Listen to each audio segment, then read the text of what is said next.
हरे कृष्णा दोस्तों। देवोत्थान एकादशी, देव उठनी एकादशी, तुलसी विवाह, व्रत, पूजा, विधि, कथा। आषाढ़ मास के शुक्ल पक्ष की एकादशी को श्री हरि विष्णु योग निद्रा में चले जाते हैं उसे देव शयन एकादशी कहा जाता है। और जिस दिन निद्रा से जागते हैं उसे देव उठनी एकादशी, देवोत्थान एकादशी, प्रबोधनी एकादशी आदि नाम से कहा जाता है। कार्तिक मास की शुक्ल पक्ष की एकादशी ही वह शुभ दिन होता है जब भगवान विष्णु जागते हैं। देव उठनी एकादशी 23 नवंबर 2023 को पड़ेगी।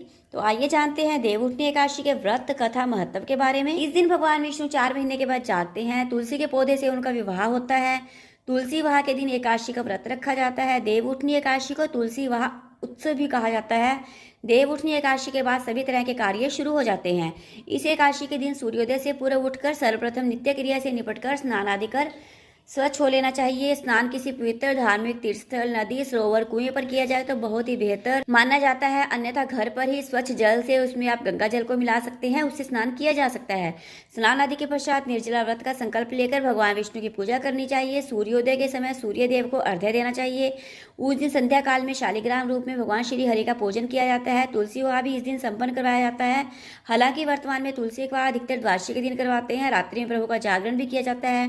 व्रत का पारण द्वादशी के दिन प्रातःकाल ब्राह्मण को भोजन करा व दान दक्षिणा देकर ही विदा करने के बाद ही किया जाता है। शास्त्रों में व्रत का पारण तुलसी के पत्ते से भी करने का विधान है। प्रबोधनी एकादशी का महत्व। ये त्योहार धर्म, अर्थ, काम, मोक्ष के लिए किया जाता है। पूजन के अंत में ओम भूत वर्तमान समस्त पाप निर्वित्य निर्वित्य फट मंत्र की 21 माला जप कर अग्नि में शुद्ध घी की 108 आहुतियां अवश्य देनी चाहिए। इससे जीवन के सारे रोगों, कष्टों, चिंताओं से मुक्ति मिल जाती है और जीवन में कल्याण ही कल्याण होता है। देव उठनी एकादशी का व्रत 1000 अश्वमेघ यज्ञ के समान फल देता है और 100 रासुए यज्ञ के बराबर होता है। इस दिन पवित्र नदियों में स्नान व भगवान विष्णु का पूजन का विशेष महत्व होता है। इस दिन क्या करें? घर और मंदिर में गन्ने का मंडप बनाएं, लक्ष्मी नारायण का पूजन करें, उन्हें बेर, आंवला सहित अन्य मौसमी फल का भोग भी लगाएं। देव उठनी एकादशी इस दिन भगवान विष्णु को प्रसन्न करने के लिए यदि विशेष उपाय किए जाएं तो विशेष फल मिलता है और साधक की मनोकामनाएं पूरी हो जाती हैं। ये उपाय इस प्रकार हैं। देव उठनी एकादशी की शाम तुलसी के पौधे के सामने गाय के घी का दीपक जलाएं। ओम वासुदेवाय नमः मंत्र को बोलते हुए तुलसी की 11 परिक्रमा करें। इस उपाय से घर में सुख शांति बनी रहती है, किसी प्रकार का कोई संकट नहीं आता। एकादशी पर ब्रह्म मुहूर्त में उठकर किसी पवित्र नदी में स्नान करें तो जीवन के सभी सुख प्राप्त होते हैं। इसके बाद विधि पूर्वक गायत्री मंत्र का जाप करना चाहिए। के लिए यह स्नान उनके पति की लंबी उम्र और अच्छा स्वास्थ्य देने के लिए माना जाता है। यदि आप धन की इच्छा रखते हैं तो एकादशी पर समीप स्थित किसी विष्णु मंदिर में जाएं। भगवान विष्णु को सफेद मिठाई या खीर का भोग लगाएं। यदि आप धन की इच्छा रखते हैं तो एकादशी पर समीप स्थित किसी विष्णु मंदिर में जाएं। भगवान विष्णु को सफेद मिठाई या खीर का भोग लगाएं। इसमें तुलसी के पत्ते अवश्य डालें, इससे भगवान विष्णु जल्दी प्रसन्न हो जाते हैं। एकादशी पर एक नारियल व थोड़े बादाम भगवान विष्णु के मंदिर में चढ़ाएं। यह उपाय करने से आपको जीवन के सभी सुख प्राप्त हो सकते हैं और आपके सभी रुके हुए कार्य भी बन सकते हैं। एकादशी पर भगवान श्री विष्णु को केसर मिश्रित दूध से अभिषेक करें। यह करने से भगवान विष्णु के साथ माता लक्ष्मी की भी प्रसन्न होती है और साधक की हर मनोकामना पूरी होती है। भगवान श्री विष्णु को पीताम्बरधारी भी कहते हैं, जिसका अर्थ है पीले रंग के वस्त्र धारण करने वाला। एकादशी के दिन आप पीले रंग के कपड़े, पीले फल, पीला अन्न भगवान विष्णु को अर्पण करें। इसके बाद ये सभी वस्तुएं गरीबों या जरूरतमंदों में दान कर दें। ऐसा करने से भगवान विष्णु की कृपा पर बनी रहेगी। यदि आप निरंतर कर्ज में फंसते जा रहे हैं तो एकादशी पर समीप स्थित किसी पीपल के वृक्ष पर पानी चढ़ाएं। शाम के समय दीपक जलाएं। पीपल में भगवान विष्णु का ही वास माना गया है। इस उपाय से जल्द ही आप कर्ज मुक्त हो सकते हैं। इस दिन दक्षिणावर्ती शंख में जल भरकर भगवान श्री विष्णु का अभिषेक करें। इस उपाय से भगवान विष्णु, माँ लक्ष्मी दोनों प्रसन्न होते हैं। धन की कामना रखने वाले एकादशी के दिन नीचे लिखे मंत्र का 5 माला जाप करें। ओम हरिं ऐं क्लीं श्रीः। एकादशी के दूसरे दिन किसी ब्राह्मण को भोजन करवाकर उसे दक्षिणा, वस्त्र आदि भेंट स्वरूप प्रदान करें। इससे आपको लाभ हो सकता है। एकादशी पर भगवान विष्णु की पूजा करें और पूजा करते समय कुछ पैसे विष्णु भगवान की मूर्ति या तस्वीर के समीप रख दें। पूजा करने के बाद यह पैसे फिर से अपने पर्स रख लें। इससे धन लाभ होने की संभावना होती है। काफी कोशिशों के बाद भी यदि आमदनी नहीं बढ़ रही या नौकरी प्रमोशन नहीं हो रहा तो एकादशी पर 7 कन्याओं को घर बुलाकर भोजन कराएं। भोजन में खीर अवश्य होना चाहिए। कुछ ही दिनों में आपकी मनोकामना पूरी हो सकती है। देवोत्थान एकादशी की व्रत कथा। पुराने ग्रंथों में सभी एकादशियों का अपना अपना महत्व है, लेकिन कुछ एकादशी विशेष रूप से भाग्यशाली होती है। जैसे कार्तिक शुक्ल पक्ष की एकादशी भी इन्हीं विशेष एकादशियों में से एक होती है। देव उठनी एकादशी को लेकर कई व्रत कथाएं प्रचलित हैं, जिनमें से कुछ इस प्रकार हैं। कथा नंबर 1।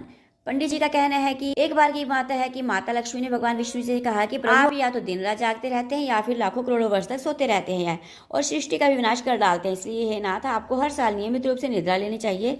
तब श्री हरि बोले, आप ठीक कहती हैं, मेरे जागने का सबसे अधिक कष्ट आपको ही सहन करना पड़ता है, आपको क्षण भर के लिए भी मेरी सेवा से फुर्सत नहीं मिलती। आपके कथा अनुसार मैं आपसे प्रतिवर्ष वर्षा ऋतु 4 मास के लिए शयन करूंगा ताकि आपको समस्त देवताओं को कुछ अवकाश। यह निद्रा अल्पकालीन एवं प्रलयकारी महानिद्रा कहलाएगी। मेरी इस निद्रा के दौरान जो भी भक्त भावना पूर्वक मेरी सेवा करेंगे, मेरे शयन व जागरण को उत्सव के रूप में मनाएंगे, विधि पूर्वक व्रत उपवास व दानपुर करेंगे, उनके यहाँ मैं उनके साथ निवास करूंगा। देवोठनी काशी की पुरानी कथा 2। हमारे धार्मिक ग्रंथों में प्रत्येक काशी संबंधित कथाएं मौजूद हैं। देवोठनी काशी के महत्व को बताने वाली इस कथा को जरूर पढ़िए और सुनिए।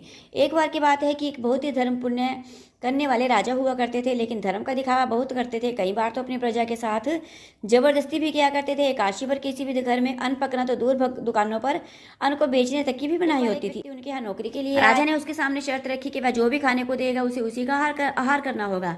वैसे तो राजा जो कहता है वह प्रजा को मानना ही पड़ता है, फिर भी शख्स को तो रोजगार की भी सख्त जरूरत थी, इसलिए उसे अपनी हामी भर ली।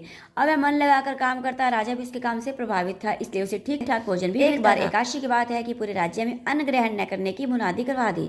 अब वह व्यक्ति कड़ा परिश्रम करता था, लेकिन भगवान विष्णु का भक्त भी था, पर उपवास उसके बस की बात नहीं थी।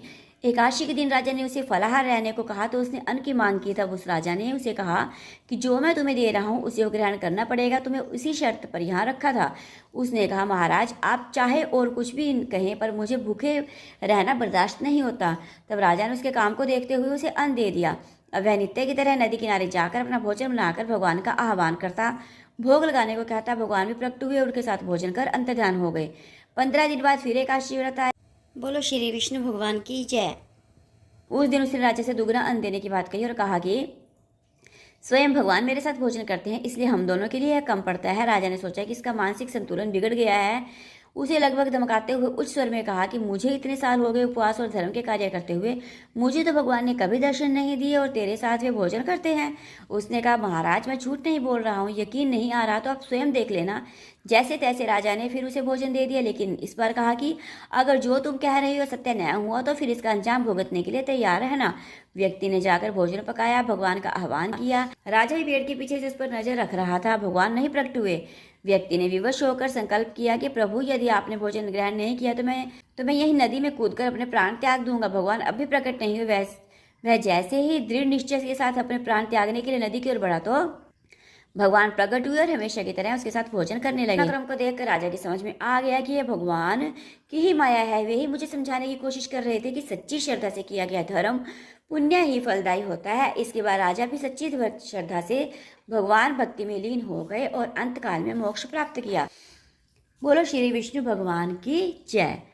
तो दोस्तों कैसी लगी आपको मेरी ये देवउठनी एकादशी की कथा? अगर अच्छी लगी तो प्लीज़ वीडियो को लाइक करें, चैनल को सब्सक्राइब करें और वीडियो को अपने सभी सोशल अकाउंट्स पर शेयर करें। हरे कृष्ण कृष्ण कृष्ण हरे हरे, हरे राम राम राम हरे हरे।